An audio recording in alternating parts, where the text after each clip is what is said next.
Hampir satu abad, persatuan Islam mewarnai jejak Islam di Indonesia.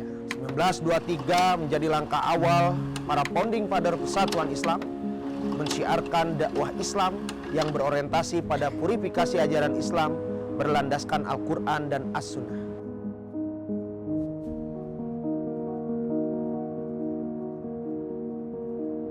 Di usianya yang ke-99 tahun, Persatuan Islam telah melalui 15 kali perhelatan muktamar. Tentunya, muktamar bukan sebatas sirkulasi kepemimpinan, tetapi ada spirit, optimisme, komitmen, giroh dan fikroh jamiah yang mesti ditangkap oleh generasi pelanjutnya.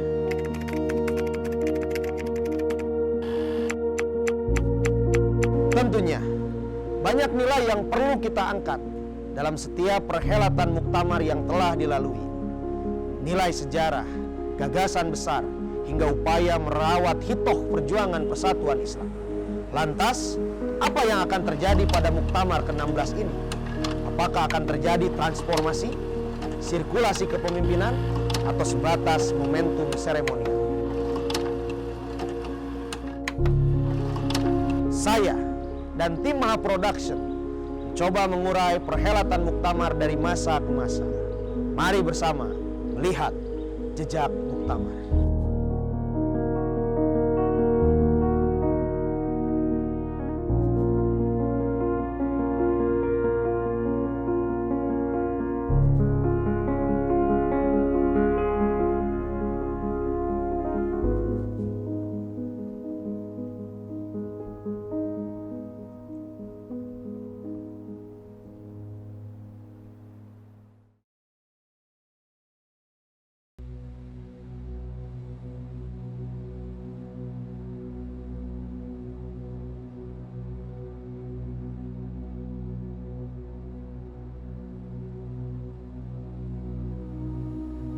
Prof, bisa dijelaskan?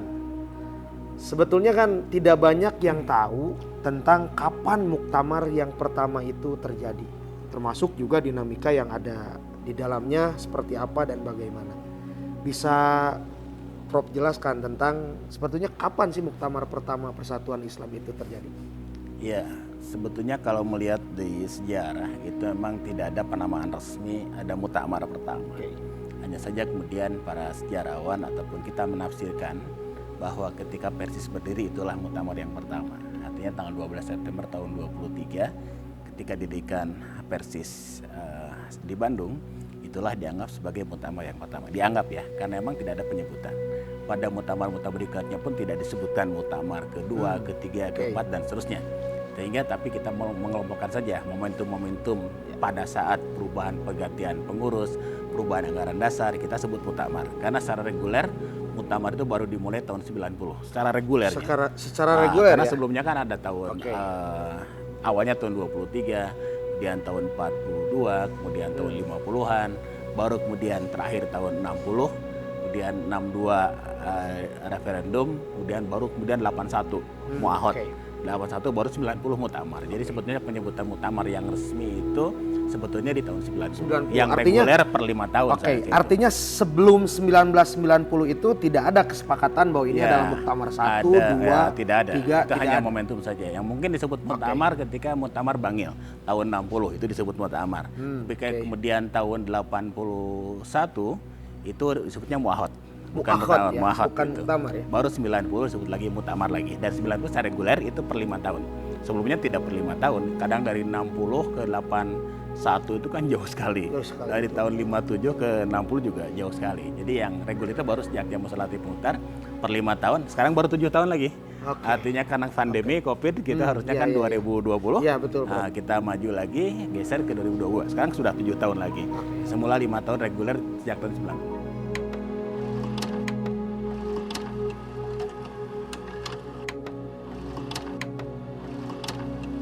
Oke, jadi Kang, konferensi pertama itu bisa kita katakan 1934 sebagai katakanlah dalam konteks saat itu muktamar ke-1-nya kan gitu. Kemudian orang bertanya, ini kan ada dua pendiri Persis yang populer, ada Kiai Haji Jamjam dan ada Kiai Haji Yunus, betul kan? Betul. Sebetulnya di antara dua ini yang dulu menahkodai persatuan Islam siapa, atau memang dua-duanya? Atau dua-duanya memang jam-jam itu menjadi purjister ketua. Yunus ini adalah Pais Purjister, wakil ketua. Sekretaris Sobirin. Haji Tosin itu orang Palembang tapi ada di Pasar Baru Bandung itu yang jadi Penningmaster. Penningmaster itu bendahara. Bendahara ya. Itu memang sudah ini hanya yang belum diketahui publik. Makan sebetulnya selain nama-nama ini ada lagi nama-nama yang lain gitu. Misalnya Abdul Rahman dan Abdul Majid, dua kakak beradik, anak-anak Toyib. Itu jadi anggota pembantu disebutnya itu, pembantu komite. Jadi istilah dulu mah ada pembantu komite gitu ya. Di antaranya itu. Ada lagi misalnya Asep Berlian. Ada ya Asep Berlian. Itu Asep Berlian itu termasuk reng-rengan pendiri Persis. Dan jasanya sebetulnya besar bagi Persis itu. Karena perkembangan awal Persis itu sumbangan dari Asep Berlian ini. Nama aslinya sebetulnya Asep Abdullah. Nama aslinya. Termasuk Asy'ari bin Abdul Syukur, cucunya Tamim, Ki Agus Tamim yang juga lah pengusaha konglomerat Bandung. Jadi memang Persis di awal kemunculannya memang tidak bisa dilepaskan dari para pengusaha juga ya, Kang? Ya betul, para pengusaha ini justru malah orang-orang yang menginisiasi adanya gerakan persatuan Islam, yang nanti mereka berdialektika dengan para pelajar. Dan para pelajar lah yang kemudian menjadi garda terdepan Jamiah Persatuan Islam. Jadi koalisi antara pelajar dan pengusaha. Nah itu yang jadi tenaga dorong lokomotif Persis. Lokomotif Persis seperti itu.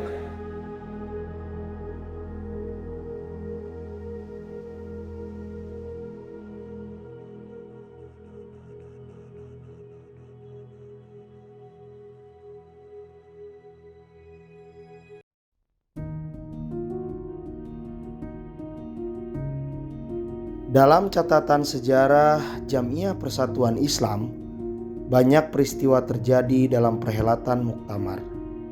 Hingga kini, menjelang usianya yang ke-100 tahun, Persatuan Islam telah melewati 15 kali perhelatan Muktamar.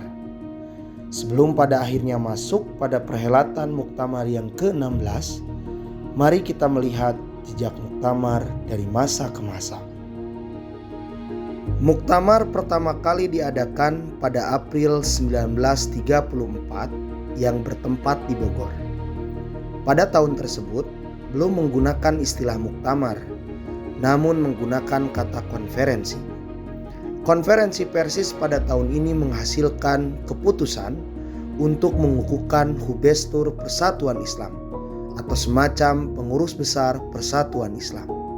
Selang 1 tahun kemudian, Konferensi Persatuan Islam kedua diadakan di Bandung pada tahun 1935. Hasil yang disepakati pada konferensi tersebut mencanangkan adanya lembaga khusus mubalik yang diejawantahkan dalam bentuk pendirian pesantren Persatuan Islam, serta mulai memetakan tata kelola jamiah melalui divisi kepengurusan atau dalam bahasa lain bidang garapan Jamiah Persatuan Islam. Kemudian konferensi Persatuan Islam yang ketiga dilaksanakan pada 24 sampai 25 Desember 1936 yang diadakan di Bandung. Hasil yang disepakati pada konferensi ini penetapan sebuah bahagian Persatuan Islam dalam bentuk adanya konun Persatuan Islam Istri atau Persistri. Pada tahun 1937 ada perubahan istilah dari konferensi menjadi kongres. Kongres keempat Persatuan Islam diadakan di Cirebon. Hasil yang ditetapkan dari kongres ini adalah pengajuan statuta atau legal formal organisasi Persatuan Islam kepada kehakiman Belanda.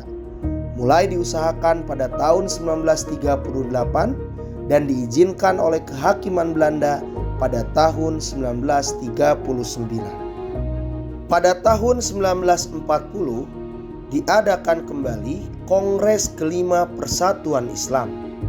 Hasil dari kongres tersebut adalah melakukan pembenahan administrasi Jam'iyah melalui registrasi ulang nomor-nomor keanggotaan Jamaah Persatuan Islam. Sempat vakum selama kurang lebih 4 tahun karena keadaan negara yang tidak stabil hingga dibubarkan pemerintahan Jepang saat itu. Pada tahun 1952 Persatuan Islam kembali menggelar kongres. Ada perubahan istilah dari kongres menjadi muktamar. Kata muktamar pertama kali digunakan pada muktamar ke-6 Persatuan Islam. Hasil yang didapat dari perhelatan muktamar di tahun ini adalah melakukan reorganisasi para jamaah dan anggota yang tercerai-berai, serta menasbihkan kembali kejamiahan Persatuan Islam sekaligus menetapkan Kiai Haji Isa Ansori sebagai pimpinan jamiah tertinggi di Persatuan Islam. Pada 1956, Persatuan Islam kembali mengadakan muktamar yang ke-7. Kiai Haji Isa Ansori masih terpilih sebagai pimpinan Persatuan Islam. Dan pada muktamar ke-7 inilah Persatuan Islam menerbitkan sebuah manifesto perjuangan Persatuan Islam. 4 tahun kemudian, pada 1960, sebagaimana mestinya regulasi Persatuan Islam yang mengatur penyelenggaraan muktamar setiap 4 tahun sekali, terjadi dinamika berbagai polemik yang mengarah pada instabilitas jamiah Persatuan Islam. Salah satunya adalah upaya pembangkangan yang dilakukan oleh para muktamirin karena tidak menyepakati keputusan sepihak dari Majelis Ulama Persatuan Islam, sehingga Persatuan Islam kembali mengalami kevakuman kurang lebih 2 tahun lamanya. Pada tahun 1962 diadakanlah referendum dan membentuk keputusan serta memilih Kiai Haji E. Abdurrahman sebagai pimpinan Persatuan Islam. Kemudian pada tahun 1967 digelar muktamar yang ke-8 Persatuan Islam. Pada muktamar ini Kiai Haji E. Abdurrahman masih didaulat sebagai pimpinan Jamiah Persatuan Islam, serta ada upaya untuk melakukan harmonisasi Jamiah Persatuan Islam. Kebijakan pemerintah Indonesia yang mewajibkan penerapan Ajas Tunggal Pancasila menjadikan Persatuan Islam merubah istilah muktamar menjadi mu'akhad. Mu'akhad atau muktamar ke-9 Persatuan Islam digelar pada tahun 1981. Muktamar ke-9 ini menjadi momentum lahirnya generasi baru Persatuan Islam yang memiliki keahlian dan kepakaran pada berbagai bidang garapan dakwah Persatuan Islam. Muktamar ke-10 Persatuan Islam digelar pada tahun 1990 bertempat di Garut. Sejak tahun ini pula, regulasi pelaksanaan muktamar mulai berlaku setiap 5 tahun sekali. Pada muktamar ke-10 ini, terpilihlah Kiai Haji Latif Muchtar sebagai pimpinan Persatuan Islam. Selama masa kepemimpinannya, Latif Muchtar dikenal sebagai figur yang mampu melakukan modernisasi organisasi dan negosiasi jamiah sebagai salah satu penguat untuk memantapkan langkah dakwah Persatuan Islam dalam mensiarkan Al-Quran dan As-Sunnah. Muktamar ke-11 Persatuan Islam dilaksanakan di Jakarta pada tahun 1995. Pada muktamar ini, Kiai Haji Latif Muchtar masih dipercaya umat untuk memimpin Jam'iyah Persatuan Islam. Muktamar ke-12 Persatuan Islam yang dilaksanakan pada tahun 2000 menetapkan Kiai Haji Siddiq Amin sebagai pimpinan Persatuan Islam. Selang 5 tahun kemudian, pada tahun 2005, pada helatan Muktamar Persatuan Islam yang ke-13 bertempat di Pondok Haji Jakarta, Kiai Haji Siddiq Amin masih ditetapkan sebagai pimpinan Persatuan Islam. Ia meraih 392 suara muktamirin dan unggul dari para pesaingnya, yakni Kiai Haji Entang Muchtar, Kiai Haji Dr. M. Abdurrahman, Kiai Haji Atif Latiful Hayat, dan Kiai Haji Aceng Jakaria. Muktamar ke-14 Persatuan Islam pada tahun 2010 digelar di Tasikmalaya dengan mengambil tema menampilkan peran Persis dalam menampilkan wajah Islam sebagai rahmatan lil alamin. Muktamar ke-14 ini meneguhkan konsolidasi Islam Indonesia ala Persatuan Islam. Dalam muktamar ke-14 ini, Profesor Kiai Haji M. Abdurrahman didaulat untuk memimpin Jam'iyah Persatuan Islam selama 5 tahun ke depan. Muktamar ke-15 Persatuan Islam yang dilaksanakan di Asrama Haji Pondok Gede Jakarta telah menetapkan Kiai Haji Aceng Jakaria sebagai pimpinan Persatuan Islam hingga tahun 2020. Dan Muktamar ke-16 Persatuan Islam akan digelar pada tahun ini, tahun 2022, bertempat di Soreang, Kabupaten Bandung, Jawa Barat.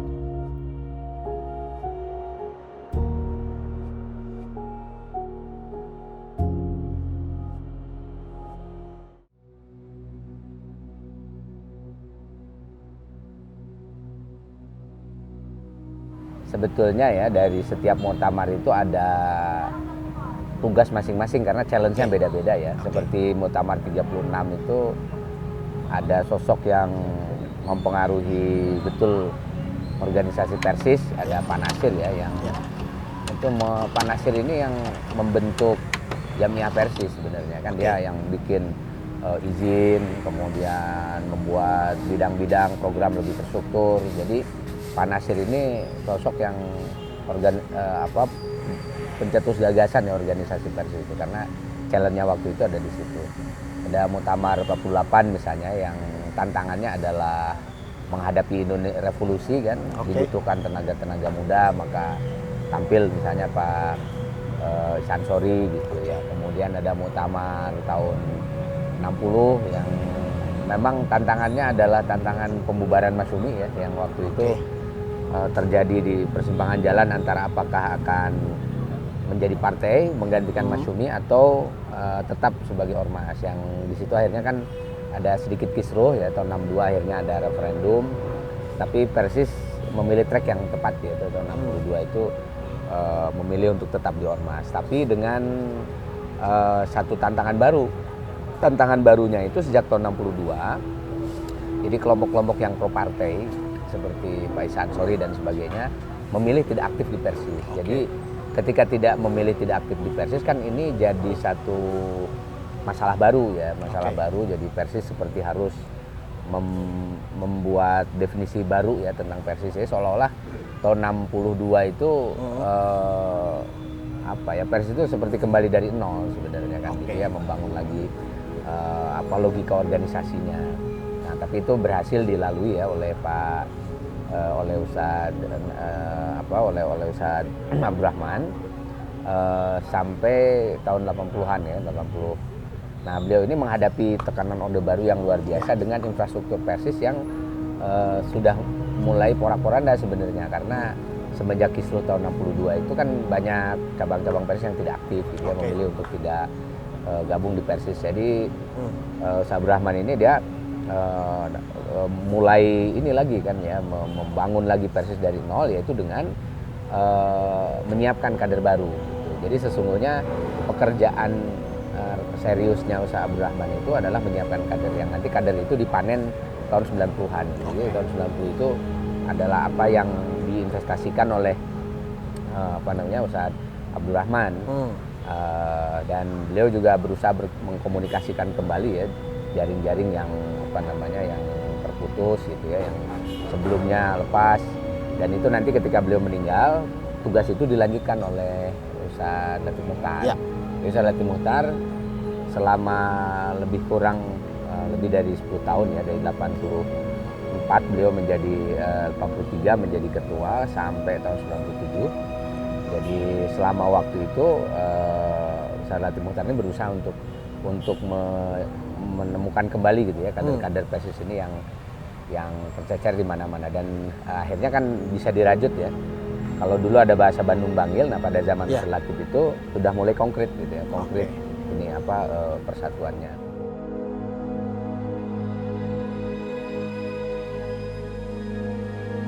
Nah, jadi konferensi Persatuan Islam yang pertama itu terjadi di tahun 1934 bulan April di Bogor.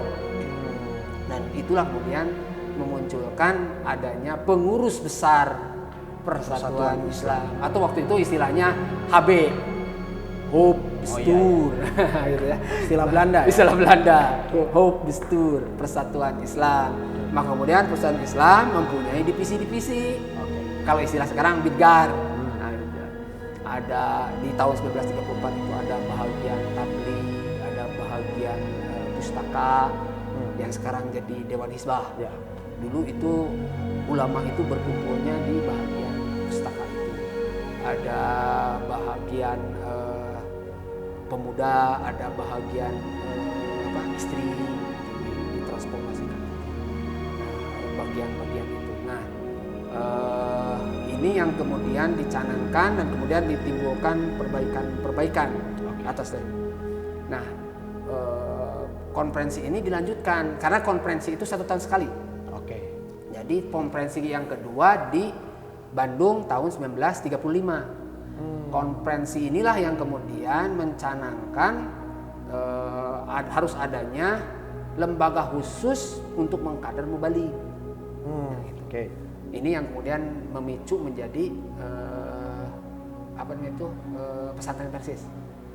Jadi pesantren Persis yang didirikan 4 Maret 1936 itu adalah untuk melaksanakan hasil konferensi Persis di tahun 1935. Sudah sekilas dibahas tentang 1960 itu kan momentum muktamar yang dinamikanya, gaungnya itu terasa, resonansinya terasa.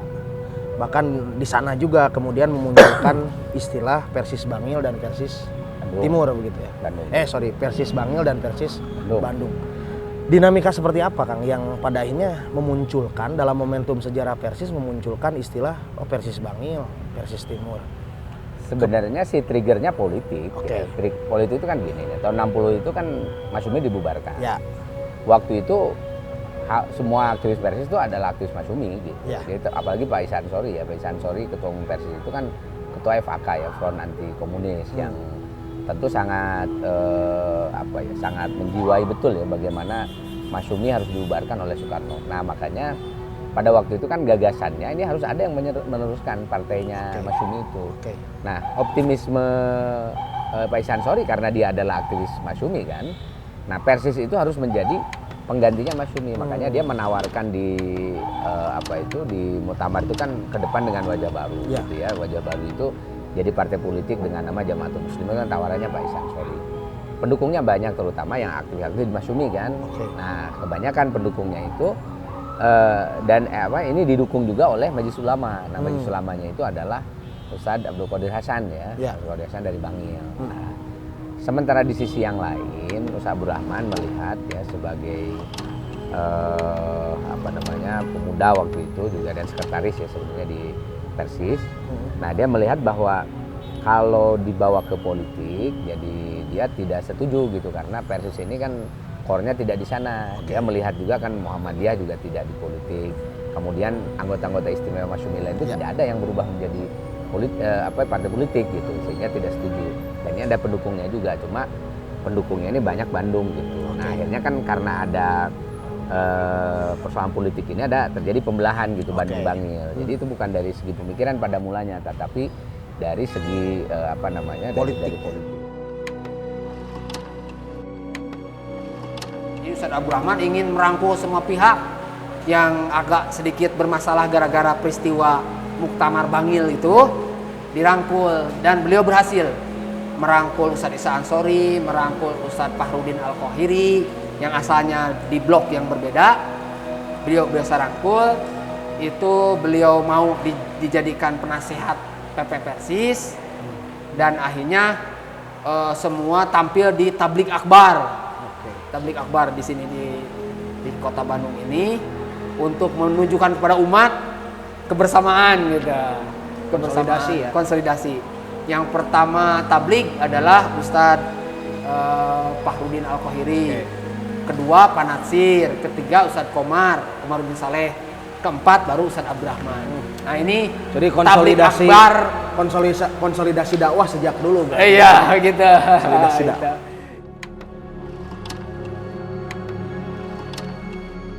Ustadz Latif itu kekuatannya ada di lobby. Jadi beliau ini adalah seorang lobbyis yang sangat hebat. Jadi Persis itu dia punya jejaring, punya akses ya ke mana-mana itu lewat Ustadz Latif Muchtar secara pribadi. Nah, ini saya kira yang nanti ya kalau menurut saya sih ya setiap zaman tuh nanti oleh Allah akan dikirimkan rijalnya. Ya. Tantangan Persis setelah mengestabliskan kaderisasi udah oke, itu kan tantangan berikutnya kan harus membuka jejaring. Betul. Nah, Ustadz Latif Muchtar itu dikirimkan oleh Allah Subhanahu Wa Taala untuk Persis dengan kemampuan lobinya yang saya kira sampai hari ini menurut saya belum ada yang menandingi di Persis ya. Kemampuan lobbyisnya Ustadz Latif Muchtar itu. Jadi kemampuan lobinya itu levelnya saya kira bukan hanya nasional tapi juga internasional gitu ya. Saya itu melihat sosok Ustadz Sidik itu, beliau itu adalah seorang yang mampu mengagitasi umat, agitator beliau itu. Salah satu hal yang saya ingat dan juga termasuk dibicarakan oleh orang-orang yang saya dengar gitu ketika saya kecil itu. Jadi orang umat itu tercerahkan karena mempunyai wawasan internasional dari Ustadz Sidik. Jadi Ustadz Sidik itu ketika tabligh itu bukan hanya fikih gitu. Beliau itu memberikan berita-berita tentang kejadian internasional. Ustadz Sidik itu. Makanya orang itu kalau dengar Ustadz Sidik ceramah itu, selain karena beliau juga sebagai dai Sunda, humoris ya. Karena beliau juga alumni Sekolah Tinggi Bahasa Asing, sering diselipi dengan bahasa-bahasa Inggris, ditambah wawasan internasional itu. Lengkaplah sudah Ustadz Sidik itu.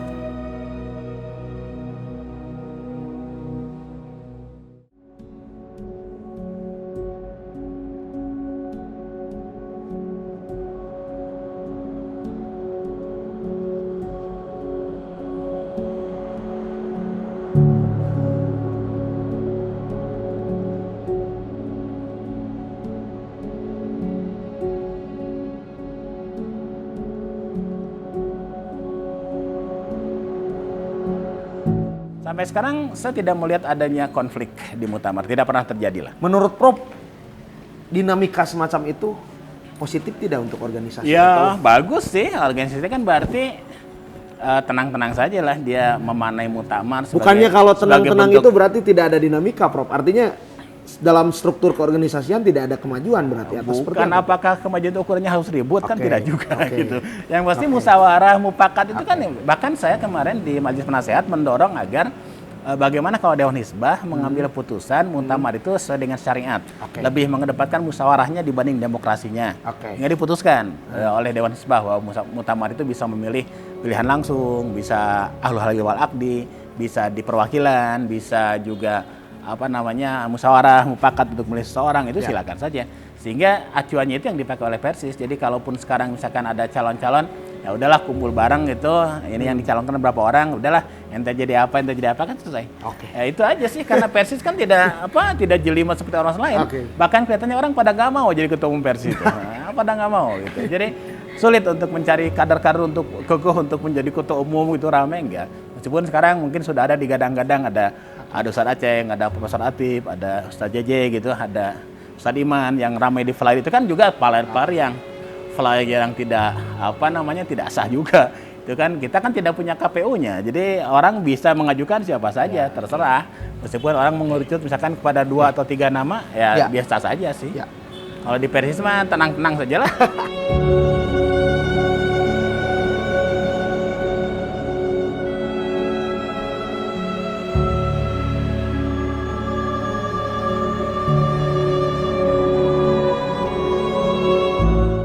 Menyampaikan pertama tadi Jamiah Persatuan Islam atau Ormas Islam ini punya kaidah yang berbeda dengan yang lain.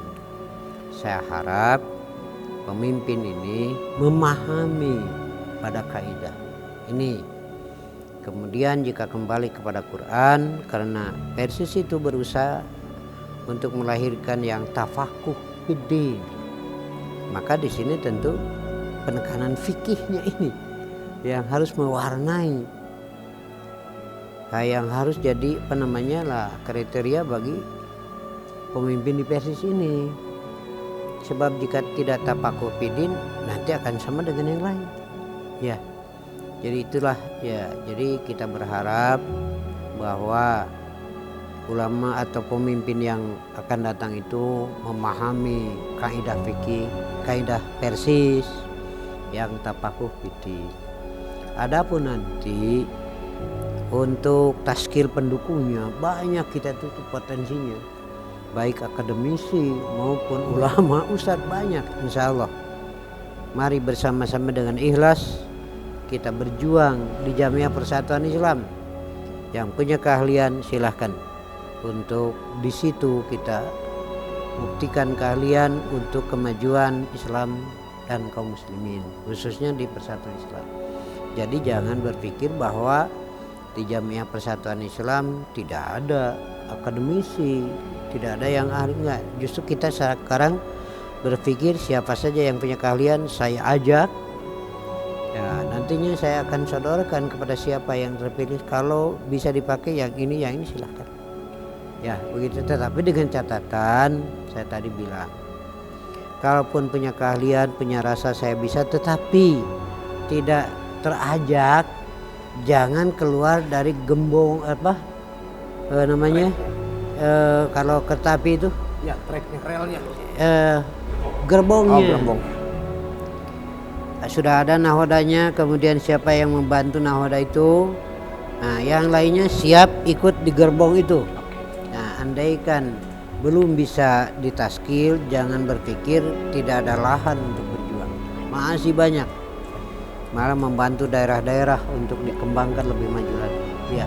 Jadi saya mengajak mari bersama dengan ikhlas untuk muktamar, dan kita siap untuk berkorban, untuk berjuang demi kemajuan Islam dan kaum muslimin. Ya.